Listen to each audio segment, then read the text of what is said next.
I went to help my mom pack for her move to Florida, and in a box labeled Christmas decorations, I found a missing person flyer with my face on it from 15 years ago. My name is Lauren, I'm 33 years old, and I'm a real estate agent in Denver. I have a fiancé named Trevor and no kids yet. Until last month, I thought my teenage years were pretty normal. Before we continue, if you enjoy real-life stories like this, please hit the like button and subscribe to stay updated with more content. My mom has been talking about retiring to Tampa for years, and she finally did it. She sold the house in Minneapolis where I grew up and asked me to fly out for a week to help her sort through everything. I took the time off work, and Trevor stayed back to handle his accounting firm. Mom and I spent the first few days going through closets and the basement, deciding what to keep, donate, or trash. It was actually kind of nice, finding old report cards and my softball trophies, laughing about embarrassing school photos. On day 4, we tackled the attic. It was sweltering up there, even in October. Mom pointed me toward some boxes in the corner that she said were old holiday stuff. I started opening them, pulling out tangled strings of lights and those ceramic village pieces she used to set up every Christmas. Then I opened one box that clearly wasn't decorations. It was full of papers and folders. On top was a stack of flyers, color copies on cardstock. And there I was, staring back at myself. My sophomore year school picture. Big smile, braces still on, hair in that terrible side part I thought was so cool. The text read, "Missing, Lauren Christine Hayes, age 15, last seen October 8, 2008. There was a physical description, what I was wearing, and a number to call with information. I called down to my mom. She came up the attic stairs, saw what I was holding, and her whole face changed. She looked like she might be sick. "We need to talk," she said quietly. "Not up here. Let's go downstairs." We sat at her kitchen table, and she made tea neither of us drank. She kept starting sentences and stopping. Finally, I just asked her straight out, "Was I missing? Did something happen to me?" She nodded, tears already forming. "You were gone for 11 days. It was the worst thing I've ever been through." According to her, it happened during my sophomore year. I was 15. On October 8th, I told her I was going to study at my friend Bethany's house after school. I never came home. Bethany's mom called around 8 that evening asking if I was coming over, since I hadn't shown up. That's when my mom realized something was wrong. I wasn't answering my phone. None of my friends had seen me after school. She called the police that night. Because I was a minor and there were no signs I'd run away, they started an investigation immediately. My phone was turned off or dead, no activity on it. I had $40 in my wallet and no access to any other money. My car, a beat-up Honda Civic, was still in the school parking lot. For 11 days, there was nothing. No sightings, no leads, no ransom call, nothing. My mom said she barely slept, barely ate. The police brought in dogs, searched the woods near our house, dragged a nearby lake. The whole community was looking for me. Then on October 19th, a gas station clerk in Duluth called the police. I had walked into the station, asked to use the phone, and called 911 myself. I was 200 miles from home. When the police got there, I was confused and couldn't tell them where I'd been. I was wearing different clothes from the day I disappeared, and I had a few bruises, but no serious injuries. They took me to the hospital, ran tests, called my mom. She drove to Duluth and brought me home. I sat there listening to all this, my hands shaking. "I don't remember any of it," I told her. "I remember being 15. I remember that school year, but there's no gap. There's no missing time in my memory." She nodded like she expected that. "The doctors said you had dissociative amnesia. You couldn't remember anything about those 11 days. You were traumatized by something, but you couldn't tell us what because you genuinely didn't know." She explained that the police investigated for months. They interviewed everyone I knew, checked surveillance footage from every business in town, followed up on every possible lead.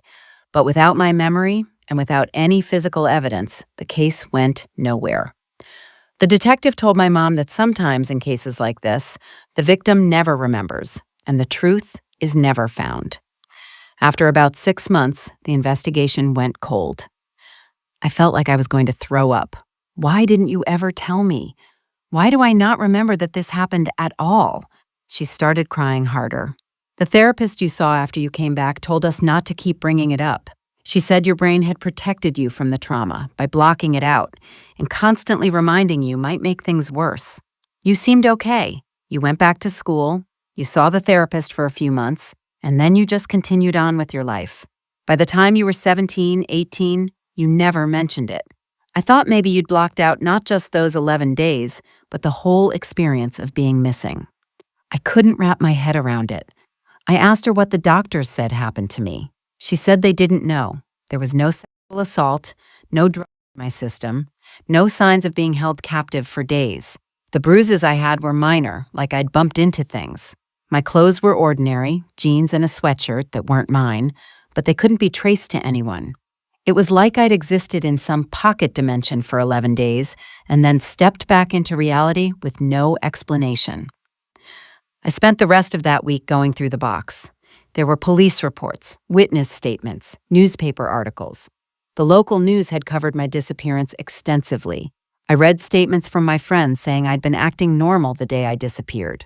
My teachers said nothing seemed off.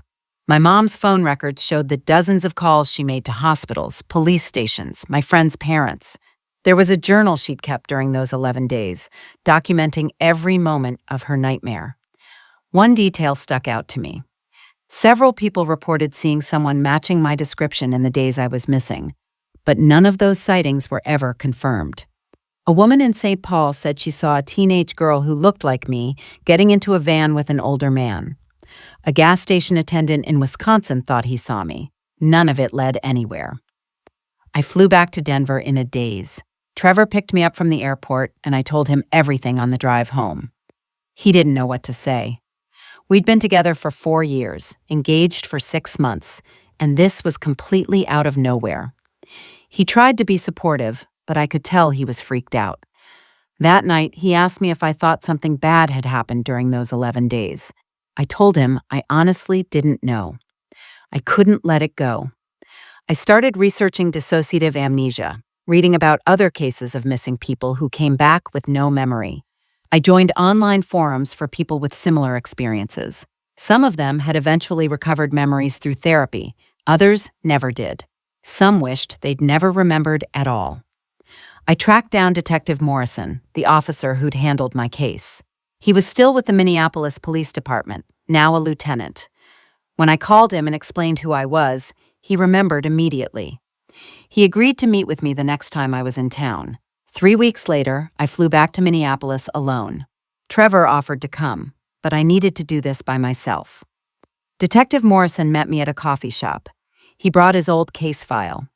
He told me my case had bothered him for years because nothing about it made sense. In his experience, when teenagers went missing, there was usually a reason: running away, meeting someone they met online, family problems.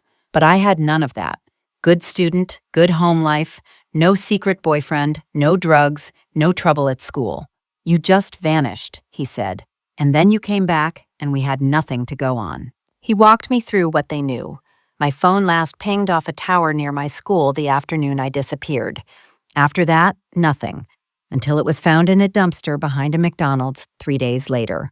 The phone had been wiped. Whoever had it knew what they were doing. My backpack was never found. The clothes I was wearing when I reappeared were bought from a Target in St. Cloud, about an hour from where I was found. They checked the security footage, but the purchase had been made with cash by someone who kept their face hidden from cameras. "Someone took me," I said. "It wasn't an accident." He nodded. "That's what we believed. But without your memory or any witnesses, we couldn't prove it or find who did it. The case is still technically open, but it's been cold for over a decade." I asked him if he thought I'd ever remember.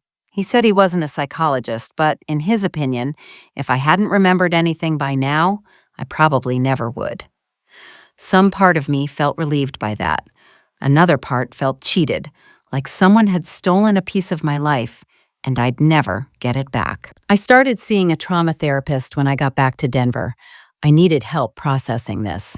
It wasn't just about the missing 11 days. It was about the fact that everyone in my life had known this huge thing about me, and I'd been walking around oblivious for 15 years. My mom, my dad who passed away 5 years ago, my younger sister, My high school friends, they all knew, and no one told me. My therapist helped me understand that they were trying to protect me, even if it felt like a betrayal now. She also said something that shifted my perspective. She said maybe the reason I'd been able to live a normal life, to be functional and successful and happy, was because I didn't remember. Some traumas are so severe that the brain protects us from them. Maybe this was one of those times. Things got rocky with Trevor. He started acting weird, distant. 2 months after I found out about everything, he told me he needed space. He said it wasn't about me, but he was struggling with the fact that something so dark had happened to me and I didn't even know about it. He was scared that one day I'd remember and it would change me and he wouldn't know how to handle it. We called off the engagement a week later. Losing Trevor hurt, but honestly, it also clarified things. If he couldn't handle this, he wasn't the right person. I needed someone who could sit with uncertainty, who could love all of me, including the parts I didn't understand. I reconnected with Bethany, my friend from high school whose house I was supposedly going to that day. We met for coffee when I was in Minneapolis visiting my mom. Bethany cried when we talked about it. She said my disappearance had traumatized their whole friend group. They'd all felt guilty, wondering if they'd missed signs, if they could have prevented it. When I came back with no memory, it was surreal.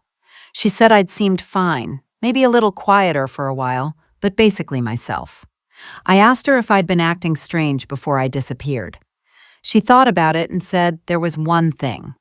A few weeks before, I'd mentioned that I felt like someone was watching me. I'd seen the same car parked near my house a couple times, a dark sedan. But I'd laughed it off, said I was being paranoid. She'd forgotten about it until now. I asked if she'd told the police that back then. She said she had, but they couldn't find any evidence of a car stalking me. That detail chilled me. It suggested premeditation. Someone had been planning to take me. But who and why, I'll probably never know. 8 months after finding that missing person flyer, I'm in a different place mentally. I've accepted that I might never have answers. I've worked through most of my anger at my mom and the others who kept this from me. I understand they were trying to help, even if I wish they'd told me the truth eventually. My mom and I are actually closer now than we've been in years. This horrible thing brought us together in a weird way. I'm also dating someone new. His name is Marcus, and he's a teacher. I told him about everything on our third date because I didn't want any secrets between us. He listened to the whole story, asked thoughtful questions, and then said it didn't change how he saw me. He said we're all more than our worst moments or our mysteries. I think he might be right. I still wonder sometimes. When I'm driving alone or lying in bed at night, I try to pull at the edges of my memory from that time. But there's nothing there. Just a smooth, blank space where those 11 days should be. Part of me is terrified of what's hiding in that blank space, but another part of me is grateful. Maybe not knowing is the kindest thing my brain has ever done for me. I'm learning to live with the unknown, to accept that my story has a chapter I can't read. And maybe that's okay. Maybe some doors are meant to stay closed. I'm still me, still Lauren, still building a life. Those 11 days don't define me, even if I'll never know what happened during them. If this story touched you, please like the video, subscribe to the channel, and tell me in the comments where you're watching from and which moment hit you the most. Thank you for listening.